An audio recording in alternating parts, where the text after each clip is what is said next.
स्थान निभाया है। इन्हीं फोर्ट्स में से एक अजूबा ऐसा भी है जो रणथंभौर के जंगलों में शेरों के बसेरों के बीच हजारों साल का इतिहास ओढ़े है। रणथंभौर का किला, इसके नाम में इतना वजन है कि इसे अपने टाइम पर किसी परिचय की जरूरत नहीं हुआ करती थी। ये फोर्ट यूनेस्को हेरिटेज साइट के साथ इंडिया के one of the strongest forts में से एक है, जो लगभग 700 फीट ऊंचाई पर एक पहाड़ी पर फैला है, जिसमें कई महल, हवेलियां, जलाशय, छतरियां, दरगाह और बहुत से मंदिर मौजूद हैं, जिनमें से एक विश्व के एकमात्र त्रिनेत्र गणेश भगवान भी यही विराजमान है। आज ये दुर्ग भक्ति और आस्था के साथ राजस्थान के गौरवशाली इतिहास को अपने परकोटे में समेटे सदियों से बदलती आ रही रियासतों का गवाह है। तो चलिए, राजस्थान के फोर्ट सीरीज के एपिसोड फर्स्ट में सिटी जयपुर से साउथ में 149 किलोमीटर डिस्टेंस पर है।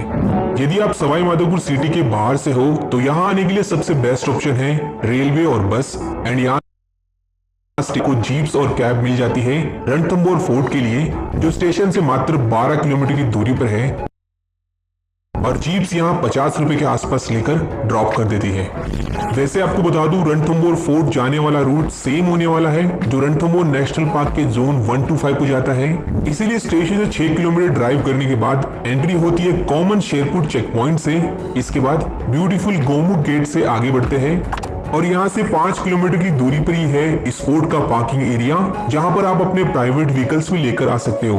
वैसे फोर्ट के ओपन रहने की टाइमिंग से सुबह 6 से शाम 6 तक। ये इतना फेमस और हिस्टोरिक फोर्ट होने के बावजूद यहाँ की सबसे अच्छी बात यह है कि इसकी एंट्री बिल्कुल फ्री है। जी हाँ, आपको यहाँ पर कोई भी टिकट लेने की जरूरत नहीं है। शायद इसका रीजन इसके ऊपर मौजूद त्रिनेत्र गणेश भगवान का मंदिर का होने से है, क्योंकि यहाँ रणथंभौर फोर्ट से ज्यादा विजिटर्स आते हैं गणेश मंदिर के लिए, जिसका रास्ता और लोकेशन रणथंभौर फोर्ट में ही है। इसी वजह से यहाँ बुजुर्गों और चलने में असमर्थ यात्रियों के लिए पालकी की फैसिलिटी भी है, क्योंकि आपको यहाँ पर 200 से 250 के आसपास सीढ़ियां चढ़नी होती है।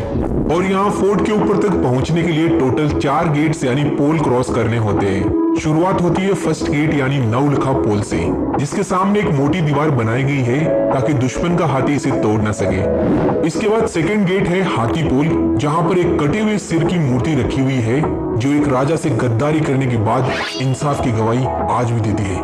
और थर्ड गेट है गणेश पोल, और यहाँ से ही आपको धीरे धीरे आसपास के वन क्षेत्र का एरियल व्यू दिखना शुरू हो जाएगा। फोर्थ और आखिरी गेट है अंधेरी पोल, जिसकी बनावट हिंदू प्लस मुगल कला को दिखाती है, जहाँ की विंडोज से कभी रानियां फूल बरसाया करती थी। चलिए, इसी गेट से एंट्री होती है रणथंभौर फोर्ट के ऊपरी एरिया में। वैसे इस फोर्ट में 3 और इमरजेंसी गेट्स हैं, दिल्ली पोल, सत्य पोल और सूरज पोल, जो वर्तमान में पूरी तरह क्लोज्ड है। ऊपर आते ही देखने को मिलता है रेड स्टोन पर उकेरा हुआ रणथंभौर फोर्ट का विशाल मैप। यहाँ से फोर्ट की मोटी मोटी ऊंची दीवारों की हाइट के साथ आप यहाँ से अरावली के जंगलों का स्पेक्टेकुलर व्यू ले सकते हैं। ये फोर्ट पहाड़ी और जंगलों के बीच होने की वजह से परफेक्ट एग्जाम्पल है गिरी प्लस वन दुर्ग का भी।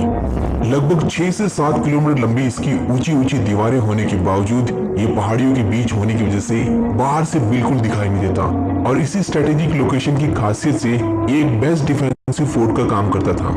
आपको बता दूं, 2013 में राजस्थान की 5 अन्य फोर्ट्स के साथ रणथंभौर को भी यूनेस्को हेरिटेज लिस्ट में शामिल किया गया था। हिस्टोरिक अब्दुल फजल ने इस फोर्ट के बारे में ये कहा था, अन्य सभी दुर्ग नंगे हैं और ये दुर्ग बरखत बंद यानी चारों तरफ से पैक है। ये किला इतना विशाल एरिया में बना हुआ है कि इसका अलग अलग टाइम पर विस्तार और जीर्णोद्धार का काम करवाया गया था डिफरेंट क्लैन लीडर्स के द्वारा। जैसे शुरुआती समय में यहाँ यादव, फिर चौहान, हाड़ा राजपूत, मेवाड़ के राजपूत, दिल्ली सल्तनत, मुगल्स और जयपुर के कछुआ के द्वारा। आगे दोस्तों, इस फोर्ट की प्लेसेस को जानने से पहले यहाँ की थोड़ी सी हिस्ट्री की बात कर लेते हैं। आर्कियोलॉजिकल डिपार्टमेंट और यहाँ के ऑफिशियल बोर्ड्स के मुताबिक इस फोर्ट का सर्वप्रथम निर्माण यादव किंग जयंत ने 5th सेंचुरी में करवाया था। इनके बाद 994 ईस्वी में यहाँ रणथंभन देव ने इस किले का विस्तार किया और इन्हीं के नाम पर इसका नाम रणथंभौर पड़ा। वहीं जहांगीरनामा के अनुसार ये फोर्ट रण और थंबन की पहाड़ियों के बीच होने से इसे रणथंभौर का नाम मिला।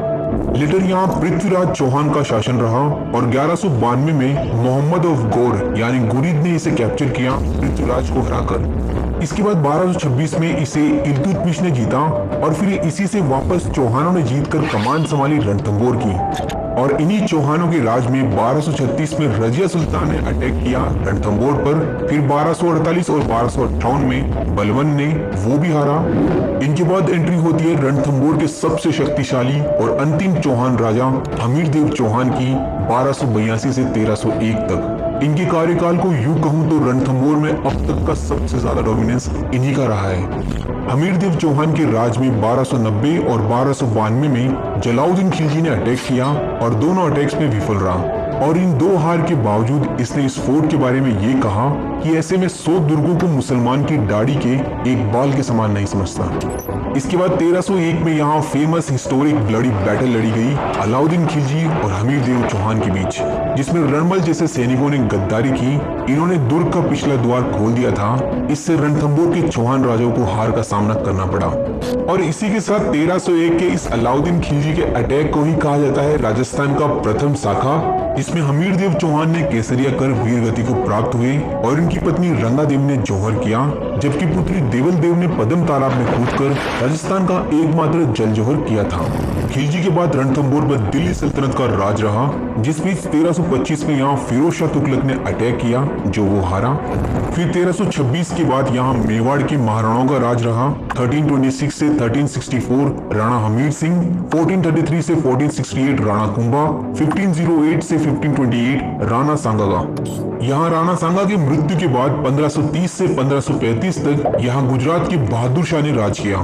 लेटर 1542 में रणथंभौर पर शेर शाह सूरी ने अटैक कर इसे जीता और फिर 1568 में अकबर के अटैक के साथ रणथंभौर में मुगलों की एंट्री होती है। 1569 में अकबर की जयपुर के कछवाओं से संधि के बाद ये फोर्ट जयपुर के कछवा के अंडर में आ गया। इसके बाद 1763 में सवाई माधो सिंह प्रथम ने यहाँ से शिफ्ट होकर सवाई माधोपुर की स्थापना की और मान सिंह के टाइम पर रणथंभौर के आसपास के वन क्षेत्र को शिकारगाह के रूप में यूज किया गया।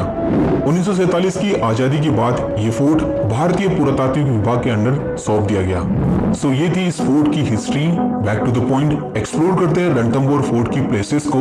तो सबसे पहले ऊपर आने के बाद हमीर महल देख सकते हैं, जो करंटली जर्जर अवस्था में खड़ा है। इसके बाद रानी महल विजिट कर पास में बने हमीर गार्डन या रानी बाग को देखा जा सकता है। नेक्स्ट इसी गार्डन के पास में राजस्थान की न्याय की छतरी कही जाने वाली 32 खंभों की छतरी स्थित है, जिसे राजा हमीरदेव चौहान ने अपने पिता जयद्रथ सिंह के 32 सालों के शासन के उपलक्ष्य और उनकी मृत्यु होने के बाद उनकी याद में बनवाई थी, जो करोरी रेडस्टोन को यूज कर 50 फीट ऊंची है, जिसमें टोटल 32 पिलर्स है। इनके नीचे बेसमेंट में महादेव को समर्पित शिवलिंग भी मौजूद है।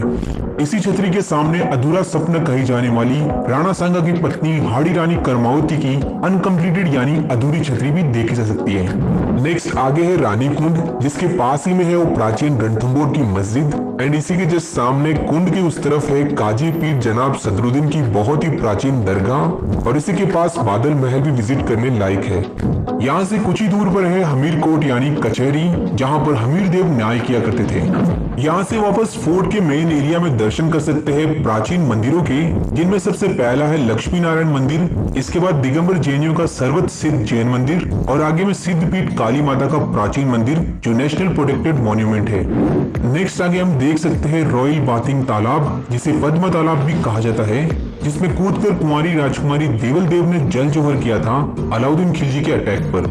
इसके बाद मौजूद है रणथंभौर फोर्ट का सबसे मेन अट्रैक्शन, विश्व का एकमात्र प्रसिद्ध त्रिनेत्र गणेश जी का प्राचीन मंदिर, जहां पर गणेश जी अपने पूरे फैमिली के साथ, दोनों पत्नियां रिद्धि और सिद्धि और दोनों पुत्र शुभ और लाभ के साथ विराजमान हैं। यहाँ भक्तों का किसी भी शुभ कार्य का सबसे पहला निमंत्रण पत्र यहीं पर आता है, और इसी मंदिर की वजह से रणथंभौर फोर्ट में हर बुधवार को सुबह से लेकर शाम तक भक्तों की भीड़ होती है, घंटे लग जाते हैं। क्योंकि यहाँ कुछ और प्लेसेस भी है ऊपर, अगर आपके पास टाइम और पैदल चलने की एनर्जी हो तो।